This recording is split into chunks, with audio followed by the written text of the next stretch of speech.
Dobrý večer, vitajte pri najlepšom počasí. Počasie koncom marca býva občas ešte veľmi vrtkavé, o čom sa v priebehu poslednej dekády mohli presvedčiť obyvatelia rôznych častí sveta. Napríklad v roku 2004 zasiahli Španielsko práve 29. marca intenzívne zrážky. Až vyše 100 mm a lokálne nasnížilo až 7 cm nového snehu. Ešte horšie na tom boli v roku 2007 obyvatelia Nového Zélandu. Tu miestami napadlo až 200 mm a v súčte 2 dní až 300 mm zrážok, čo je vlastne polovica priemerného ročného zrážkového úhrnu niektorých oblastí Slovenska. Keby sme čakali v týchto dňoch nejaké takéto extrémy v Európe, asi by sme sa nedočkali. Zrážková činnosť je tu sústredená do 3 jadier. 2 z nich sú zaznačené aj na tomto výreze z mapy. Je to práve oblačnosť a zrážky z tohto teplého a studeného frontu, ktorý sa postupne presúva zo Španielska cez Pyreneje nad Francúzsko a nad týmto Francúzskom sa aj zavlní a postupne aj rozpadne. Zrážková činnosť sa vyskytuje aj v oblasti Južného Balkánu. Tu sú zrážky s tými úhrmi porovnateľné ako v západnej Európe do 5 do 10 mm a zrážková činnosť tu bude pokračovať aj v priebehu zajtrajška. Počasie u nás je ovplyvňované nevýrazným tlakovým polom, ktoré by sme mohli označiť ako tlaková výš, ktoré sa rozprestiera nad strednou a časťou západnej Európy. Vďaka nemu sme mali jasné počasie s teplotami do 16 stupňov Celzia, takže pomerne príjemné. Túto idylku však už čoskoro naruší tento studený front, ktorý prejde cez naše územie v noci zo štvrtka na piatok. Keby sme hľadali nejaké minusové teploty v Európe, museli by sme ísť na sever. Napríklad dnes mali vo Fínsku minus 1 stupňov Celzia a sneženie. Postupne sa im tam však aj oteplí, podobne ako napríklad aj na Pyrenejskom poloostrove. Dnes tam mali okolo 16 stupňov Celzia, lenže vďaka tomu, že tá zrážková a činnosť a oblačnosť sa presunula na sever, tak sa tam na zajtra oteplí na 20 až 22 stupňov. Tu je vidno práve tú zrážkovú činnosť, jednak z tej rozpadávajúcej sa oblačnosti, ale aj z ďalšieho teplého frontu, ktorý sa presunie nad západnú Európu v priebehu zajtrajška. Nad Slovenskom naopak je vidno, že je málo oblakov a zrážková činnosť sa de facto neočakáva. Vlastne len jediný taký pohľad na zaťahnutú oblohu môže byť zapričinený tým, že sa z rána môžu vyskytovať hmly.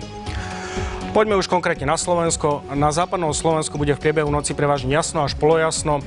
Tie teploty budú ešte relatívne nízke, okolo 1-2 stupňov Celzia a nad ránom sa môžu najmä v nižších polohách vyskytovať spomenuté hmly. Podobne aj na strednom Slovensku, jasno až polojasno, teploty okolo 0 stupňov Celzia, na juhu slabúčko nad nulou, naopak na severe môžu byť aj pod nulou a aj tu môžu byť lokálne hmly. Podobne aj na východnom Slovensku prevažne jasno až polojasno, teploty okolo 0 stupňov Celzia, vo vyšších polohách aj pod nulou okolo -2 až -4 stupňov Celzia. Aj na východnom Slovensku môžu byť ojedinele z rána hmly. Na celom území bude fúkať iba slabý premenlivý vietor, prakticky do 10 km za hodinu. Počasie sa nezmení ani v priebehu dňa. Aj tu bude jasno až polojasno, teploty budú však neporovnateľne vyššie, na juhu a juhozápade môžu dosahovať až 18 stupňov Celzia. Podobne aj na strednom Slovensku, v tej južnej polovici teploty do 18 stupňov Celzia, v severnej na Orave a na Kisúciach okolo 14 stupňov, v nadmorskej výške 1500 metrov sa dá očakávať 7 stupňov Celzia. Aj na východnom Slovensku bude po rozplynutí raných hmiel jasno až polojasno, teploty budú veľmi príjemné, okolo 18 stupňov Celzia v južnej polovici, okolo 14 stupňov Celzia v tej severnej a samozrejme na horách v nadmorskej výške 1500 metrov teplota nižšia, okolo 7 stupňov Celzia.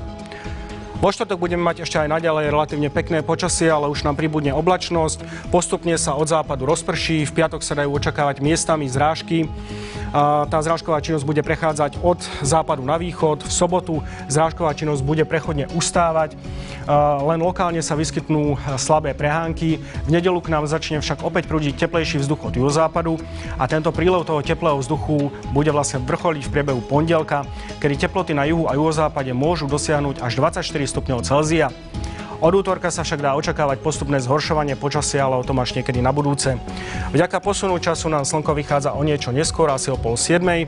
Biopredpoveď na stupni číslo 1, UV index na 3 a tlak vzduchu aj ozón nám ostávajú približne zachovaný. Vďaka otepleniu už na slovenských lyžiarskych strediskách veľa snehu nie je, takže si pozrite stručný prehľad alpských lyžiarskych stredísk, kde ešte stále sa vyskytuje miestami aj vyše 2 metrov snehu, takže lyžiarske podmienky sú tu ešte vynikajúce. Toto bola dnes posledná informácia, tak ďakujem za pozornosť, pekný večer a dovidenia.